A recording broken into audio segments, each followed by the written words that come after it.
2025, January 3rd, Find Finance Friday, the beauty of aimless. There's a beauty in being aimless, but it can go too far, and in the drifting dissolution of atoms, we're back to being dirt and ashes with no money.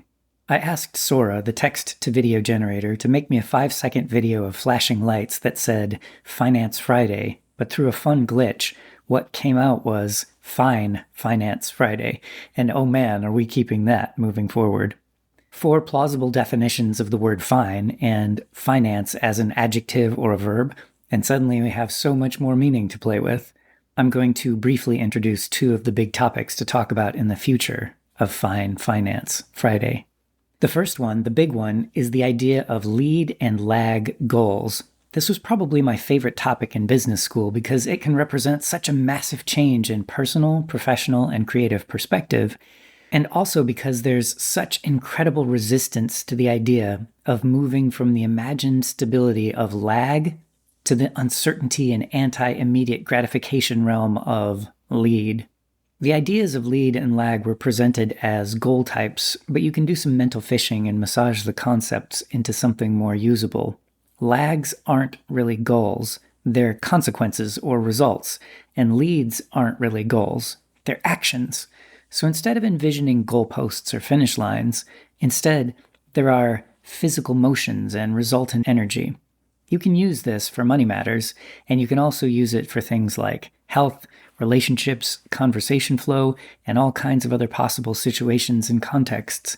It's a long, beautiful conversation to have, and applying it to my life has made much more sense out of my disappointment of things not going right, because I had a plan with a goal. 100% of my old plans had to do with lag expectations. So with that introduction, leads and lags will be my primary Friday topic for calendar year 2025. Another main topic is going to be how I wiggled my way into my current relatively financially free living situation. I've been traveling without income for almost 2 years. I've kept on an excellent budget. I've had zero stress about finances.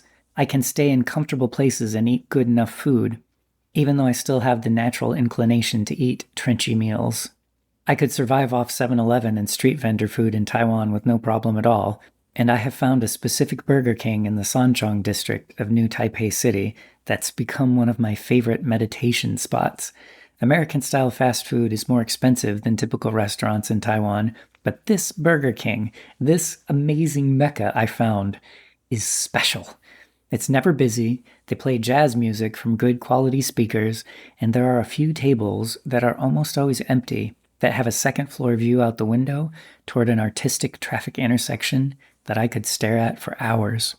I always have to ask for one more ketchup packet because it doesn't come by default. The iced green tea, for whatever reason, is some of the best tasting I've had, even compared with some of the high-end tea shops.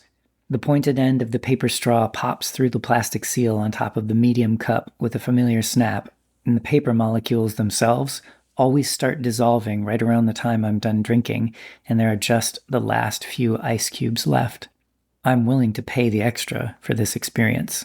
Later, I'll tell more of the story how I got the mental and financial space for this journey, not having to worry about income for now.